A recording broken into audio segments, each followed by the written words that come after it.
Hey family, welcome back to One on One with Cutting Edge 50. Today, man, we got another amazing video review featuring Kamala Harris CNN viral video. Y'all might have seen this young guy, Jackson Wise, from a student at Drexel University, with the most amazing, intelligent question and how he worded it to Kamala Harris. Did she answer it?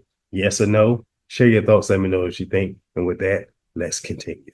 You have been in the position of vice president for the past 4 years under the Biden administration. How can we expect you to deviate from the direction of that administration compared to your own? How can we differentiate your policy and your beliefs from that of Biden's? That's a great question, and thank you. Well, first of all, my administration will not be a continuation of the Biden administration. I bring to this role my own ideas and my own experience. I represent a new generation of leadership on a number of issues and believe that we have to actually take new approaches. For example, what we talked about in terms of housing, my experience that leads to that priority includes what I did to take on the big banks around the foreclosure crisis when I brought billions of dollars to homeowners that were the subject of predatory lending. I know what homeownership means to the American people, not to mention what it meant to my mother, who worked very hard and saved up so that by the time I was a teenager, she was able to buy our first home. I bring to it my experience actually taking care of my mother when she was sick, and it was, as it turned out, dying from cancer. And so I know what it means and have the experience of taking care of an elderly relative, and I have raised children. And so Now, I want to stop and interject just real quick. Go to Candace Owens' interview and see how she was raised. If y'all don't know, she's from Canada, one of the most wealthiest neighborhoods in their ballerina classes, things of that nature. I don't get it when you're buying a house and you're a teenager, you have private ballerina lessons and live in the most expensive neighborhood or area in Canada. But let's continue. Check it out for yourself. Research it. Look at Candace Owens' video of Kamala Harris. Let's go. Bring to my priorities and will, as president, a new approach and a new idea, frankly, about what we need to do to deal with the sandwich generation, which is what we call those folks who are literally in the middle, who are raising their young children and taking care of their parents, which is why my plan and approach says, hey, you shouldn't have to wipe out all your savings to qualify for Medicaid to be able to get support to hire somebody to help you cook for your parent or help them put on a sweater. I've done that. I know what that requires. You shouldn't have to quit your job in order to do the work that is necessary to take care of your children and your parent, because it's overwhelming to try to do it all. And so my plan is to have and allow Medicare to cover the cost of home health care for our seniors. These are a couple of examples, including what we talked about in terms of price gouging. And what we need to do in addition, and it's a new approach that I think it's well overdue, let's invest in the small businesses of America. Now, what she was saying with Medicare taking care of the housing for these elderly people, that would be amazing. It's an amazing talking point, but that'll never happen. We've been paying Medicaid, Social Security out of our checks for how many years? How many people actually benefit from that system when it comes to when you need you home care, you in these rehabilitation centers and things of that nature. I had personal experience with family members myself. They're not benefiting from it because these housing institutions are always overstaffed, underpaid, and they're just short. So what happens when you're like in a nursing home and things of that nature? They're not getting treated the best. Not saying that the staffers want to mistreat them. They're just overworked. They have too many patients. They have too much stress on their plates. They're working 12 hours, 16 hours, thinking 20, 30 days straight. So imagine the energy that it comes to the taking care of somebody else day in, day out, day in, day out. I know about that stuff like that. I worked 2 years straight.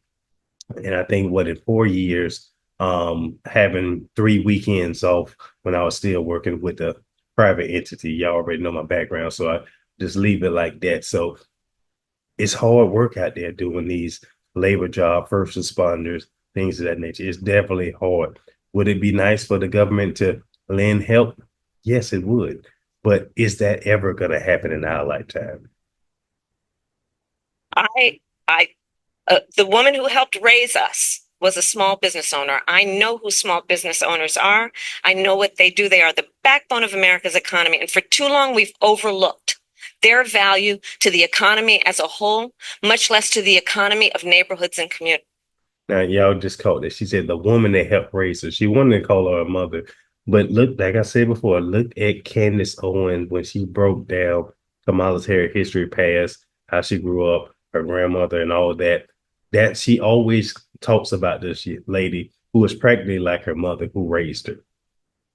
Small business owner, whatever the case, actually pay attention to what she said and actually research it. So that's why my plan, and it's a new approach, is about tax cuts for our small businesses so that they can invest in themselves and grow, and in the process, invest in communities, invest in neighborhoods, and strengthen our economy overall. So those are some examples. It's about a new approach, a new generation of leadership based on new ideas and, frankly, different experiences. I bring a whole set of different experiences to this job and the way I think about it than Joe Biden. Some voters, though, might ask, you've been in the White House for 4 years, you were vice president, not the president, but why wasn't any of that done for the last 4? Our clients often complain about having a slow, I hate the it's caused by a number of reasons, but stress is one of the biggest. I'll tell you.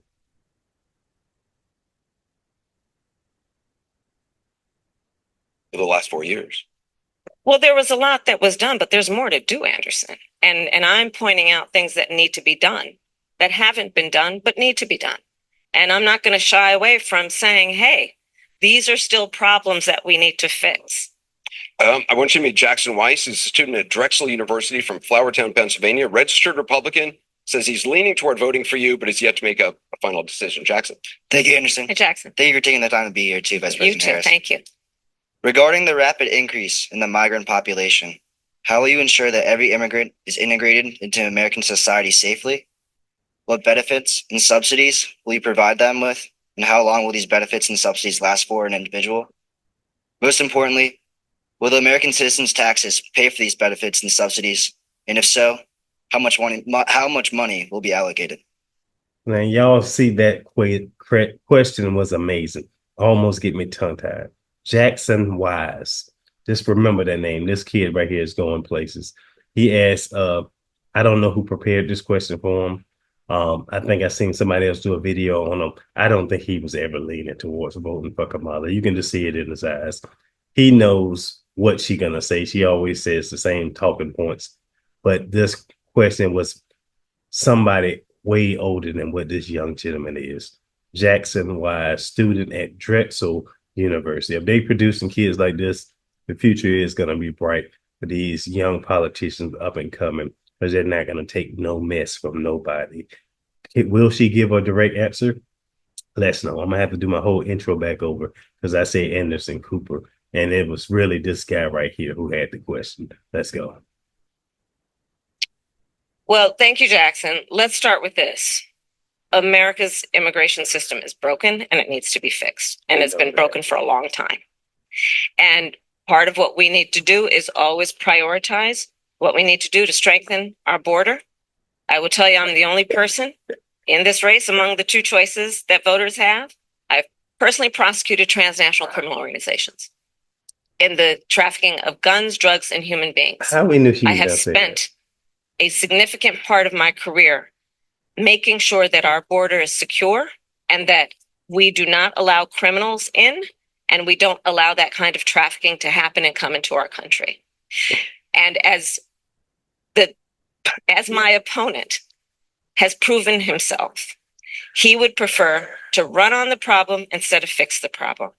You may know there were some of the most conservative members of the United States Congress working with others that came up with a border security bill that would have put 1,500 more border agents at the border. Those border agents are overwhelmed. They need.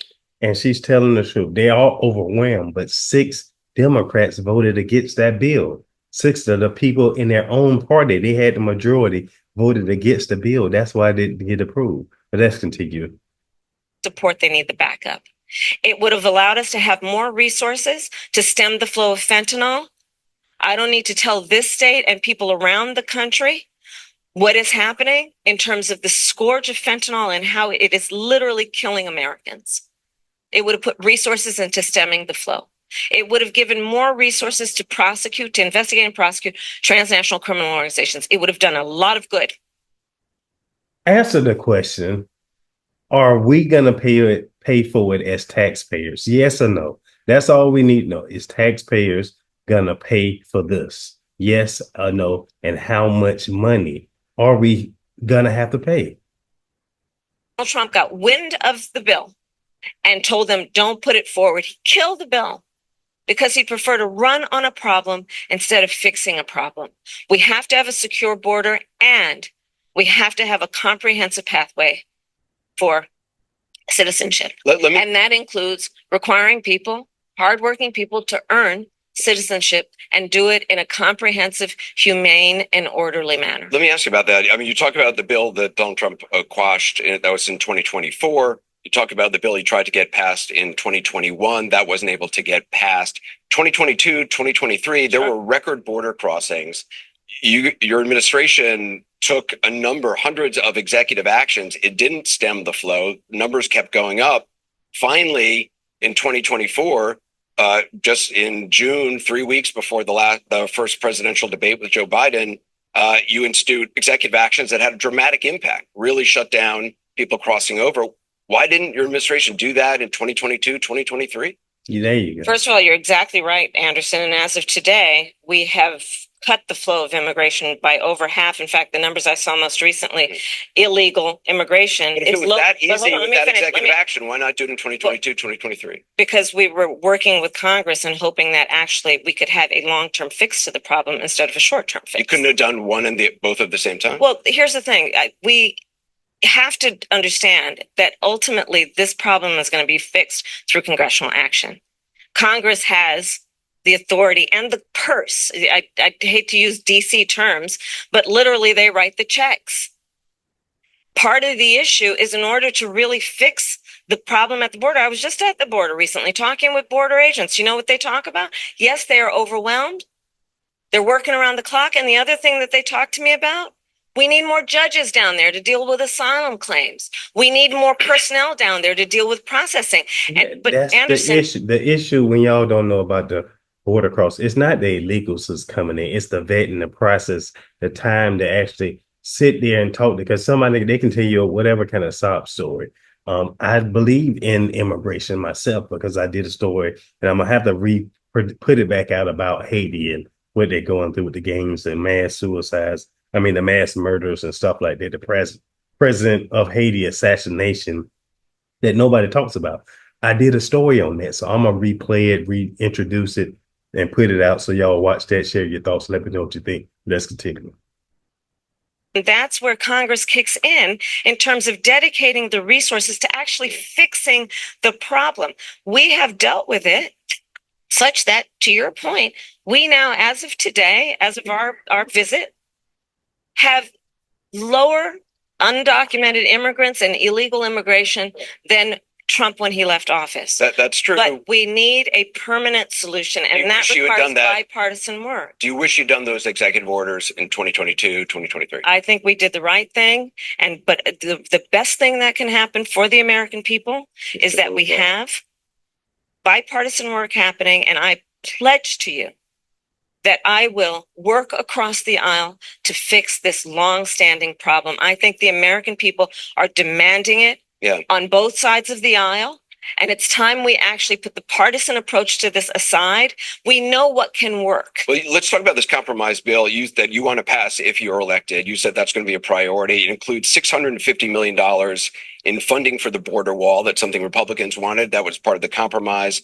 Under Donald Trump, you criticized the wall more than 50 times. You called it stupid, useless, and a medieval vanity project. Is a border wall stupid? Well, let's talk about Donald Trump and that border wall. So remember, Donald Trump said Mexico would pay for it? Come on, they didn't. How much of that wall did he build? I think the last number I saw was about 2%. And then when it came for time for him to do a photo op, you know where he did it?